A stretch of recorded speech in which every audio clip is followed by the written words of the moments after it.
एक दिन की बात है, एक छोटे से गांव में 12 साल की जरिया अपने दादाजी के साथ रहती थी। वह बहुत समझदार, निडर और कहानियों की शौकीन बच्ची थी।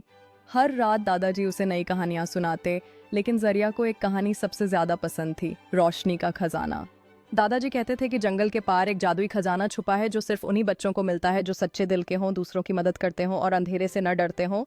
एक दिन गांव में अजीब सा अंधेरा छा गया, सूरज दिखना बंद हो गया और परिंदे चुप हो गए। जरिया ने तय किया कि वह खजाने की तलाश में निकलेगी और रोशनी को वापस। जरिया ने अपने दो करीबी दोस्तों को साथ लिया, हाजिम जो एक होशियार आविष्कारक था और माया जो जानवरों से बात कर सकती थी। तीनों ने एक नक्शा बनाया और जंगल की ओर निकल पड़े।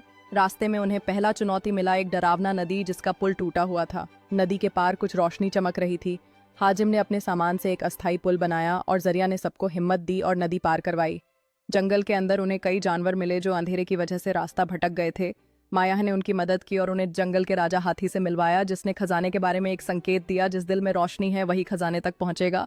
राजा हाथी ने उन्हें संकेत दिया और कहा कि केवल वही लोग खजाने तक पहुंच सकते हैं जिनके दिल में रोशनी है। जरिया, हाजिम और माया ने एक दूसरे को देखा और उनकी आंखों में साहस और उम्मीद की चमक थी।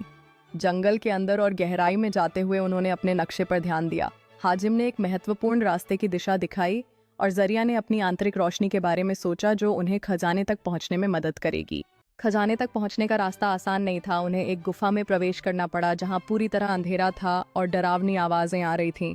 हर कदम पर उनके साहस की परीक्षा हो रही थी। अचानक एक साया उनके सामने आया, एक शैतानी जीव जिसका नाम जुल्मत था। जुल्मत ने कहा, अगर खजाना चाहिए तो अपनी सबसे कीमती चीज कुर्बान करो। हाजिम ने अपनी बनाई हुई मशीन दे दी। माया ने जानवरों की भाषा समझने की शक्ति छोड़ी, लेकिन जरिया रुक गई। उसने कहा, मेरी सबसे कीमती चीज मेरा विश्वास है। विश्वास की अच्छाई से अंधेरे को हराया जा सकता है।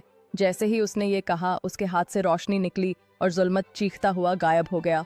जुल्मत की चीख के साथ अंधेरा छटने लगा और जरिया के हाथों से निकली रोशनी ने गुफा को रोशन कर दिया। जैसे ही उनके आसपास के खजाने प्रकट हुए, हाजिम और माया ने एक दूसरे की ओर देखा। उनकी आंखों में जीत और राहत का भाव था। तीनों ने मिलकर अपने साहस और विश्वास से अंधकार पर विजय प्राप्त की थी। जब जुल्मत हारा, गुफा की दीवारों पर रोशनी फैल गई और एक सुनहरा दरवाजा खुला। दरवाजे के अंदर एक छोटा सा संदूक था जिसमें एक रोशनी की बोतल, सच्चाई की किताब और एक वाक्य लिखा था, जब तक रोशनी बांटते रहोगे अंधेरा पास नहीं आएगा। तीनों दोस्त गांव लौटे जहां अब भी अंधेरा था। जरिया ने रोशनी की बोतल खोली और जैसे ही रोशनी फैली, परिंदों की चहचहाहट, सूरज की किरणें और बच्चों की हंसी लौट आई। गांव के सभी लोग हैरान और खुश थे और जरिया को गले लगा रहे थे। अब जरिया जानती थी कि असली खजाना कोई चीज नहीं बल्कि वह रोशनी है जो दिलों से निकलकर दूसरों तक पहुंचती है।